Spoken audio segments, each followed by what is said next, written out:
Just first off, talk about the excitement in this building being here for Game 3. No, it was great to come out here, and it was a big game, a game that I think our girls have been preparing for all year, and they came out there and they played great. Just watching them, the way they move the ball, it's a different game than the NBA game. They really rely on cutting, making those little passes, and they're very controlled with Diana at the lead. They got whatever they wanted that night. And that shot by Diana at the end of the third quarter, I mean, how much did you feel the momentum in this building kind of, switch at that moment? Well, it was, just like the end of the first quarter, they made a run. Minnesota made the run and brought the game back to being a close game. And then same thing happened there. They cut it to 2, and then as soon as Diana let that ball go, looked like it was in right when it left her hands, and I think that really deflated them. It was a huge part of the game, and I think that's what ultimately sent them on to an 18-0 run and walked away with the game. Some of these players have finals experience, some don't. What advice would you have, having played in 2 finals, for anyone who hasn't, in terms of that level of play? Well, enjoy it and have fun. You worked hard. You saw the way they played the other night. They were just out there. They're focused, playing as a team. They didn't care who scored, who made the plays. Just play the best that make your teammates better. They've done that all year. That's why they have such a great record, and they'll have no problem. Last thing is, you bought out the upper level of the arena, giving the tickets out to fans. What was it that made you, think to do something like that? Well, this is again a championship series where you saw the crowd was so great the other night, and it gives people the basketball buzz to get this place. Try to fill it up.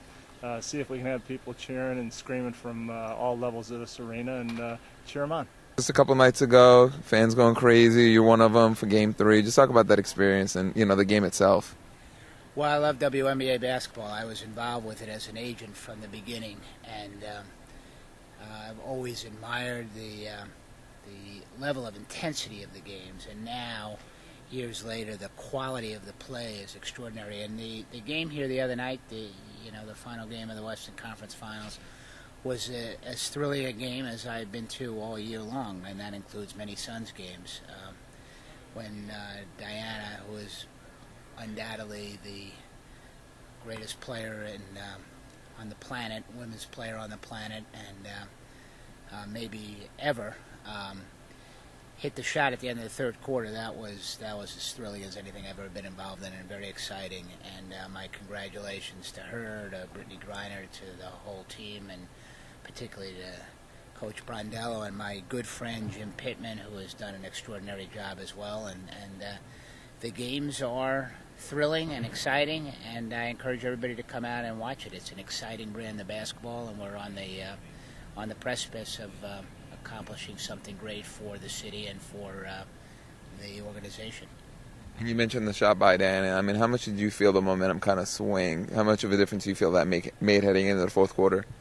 Well, I was sitting there with my buddy Trevor Buxty, and I turned to him and I said, "That's the game." After she made the shot, because I knew that the